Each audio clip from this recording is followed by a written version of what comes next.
Breaking news, as reviewers are admitting that Amber Heard ruined Aquaman 2. Ruined. No joke. I mean, that's what they're talking about. To the point that audiences seeing her get triggered, feeling unease anytime she's on the screen. They even go after the chemistry between Momoa and Heard, saying they can't get it down. Even the screams that you see in anguish, those appear inauthentic. I mean, that's how bad it is. Some of the early reviews are harsh too, saying fun like profits. Yeah, they've sank to the bottom of the ocean, and they're also telling you that that defamation trial, that thing has cast a huge shadow over this production. Man, Warner, oh, it's looking bad right now. You and I, we're going to talk about this today too. Fun times, huh? Fun times indeed. Alright, so hey there to all you fine folks on this fine day, by the way. I hope you are doing excellently. Man, the early reviews that are coming in for Aquaman,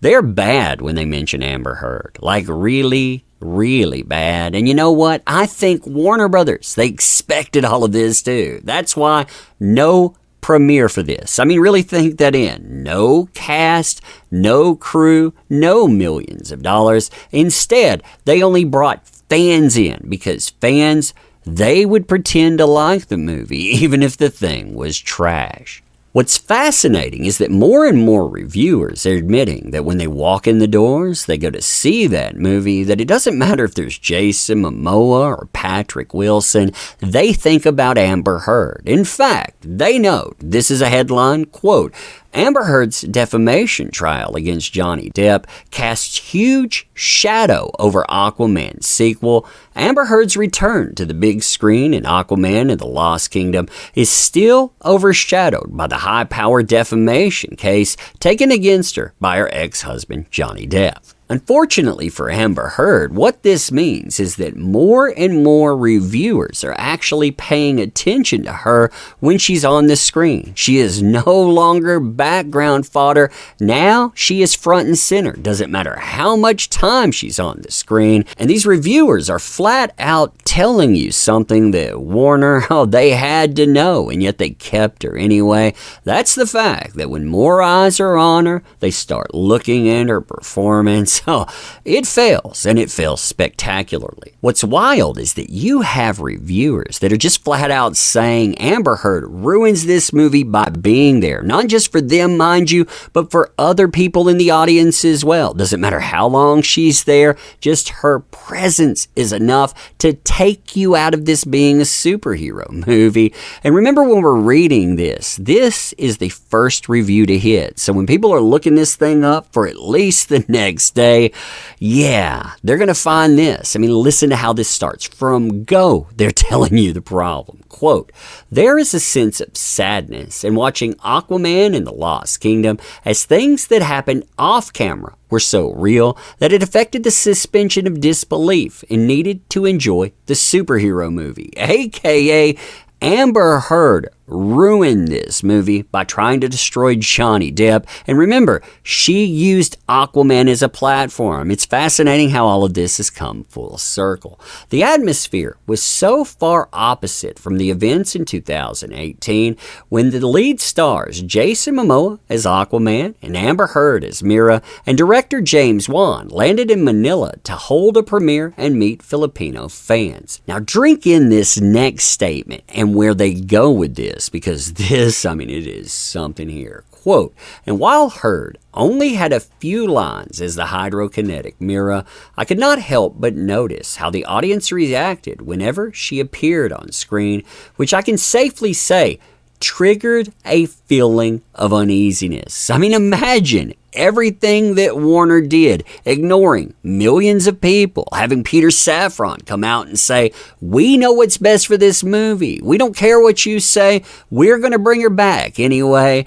Yeah, what do they get with that? They get needing $600 million to recoup and a sense of uneasiness and a sense of sadness when people look at the screen. Now, the direction they go in from there, I thought that this was quite fascinating. Why? Because they talk about the unceremonious firing of Johnny Depp when it came to Fantastic Beasts. How people look at that, then they look at her in this movie. Yeah, they question Warner Brothers. I mean, listen to this. And remember, just a year ago, you wouldn't have gotten reviews like this at all. How things have changed, right? In 2022, Heard lost in the defamation case that involved former partner of 4 years, Johnny Depp.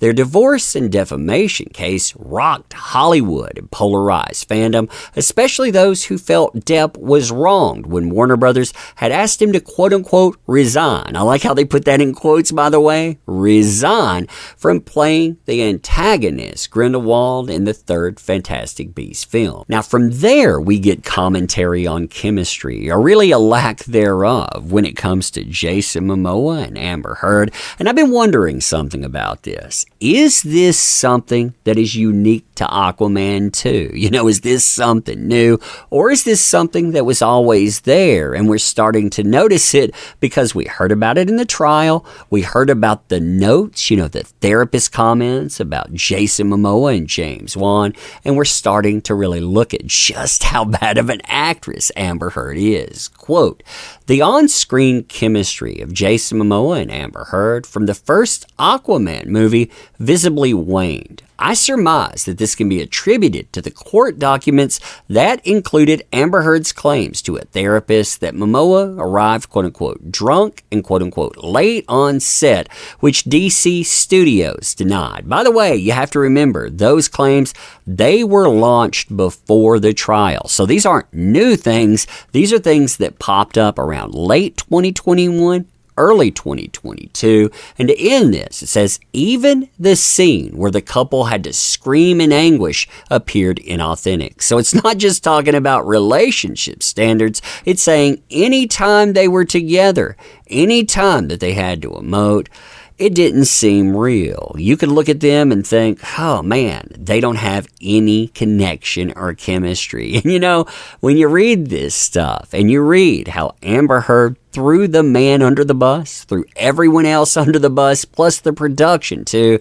yeah, you can understand why that might be. Now, they give props to James Wan, but tell you, this movie, yeah, not so much. In fact, if you look at the plot, it's borrowed from The Mummy, Tomb of the Dragon Emperor. They say just turn the Chinese zombie soldiers into ancient, monstrous Atlanteans trapped in ice.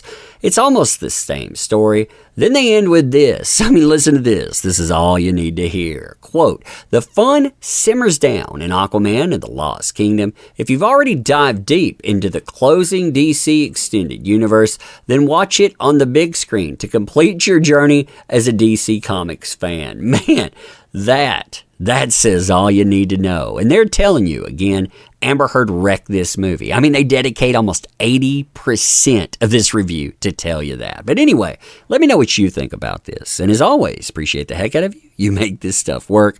Thank you. Can't say that enough. Want to help the channel out, by the way?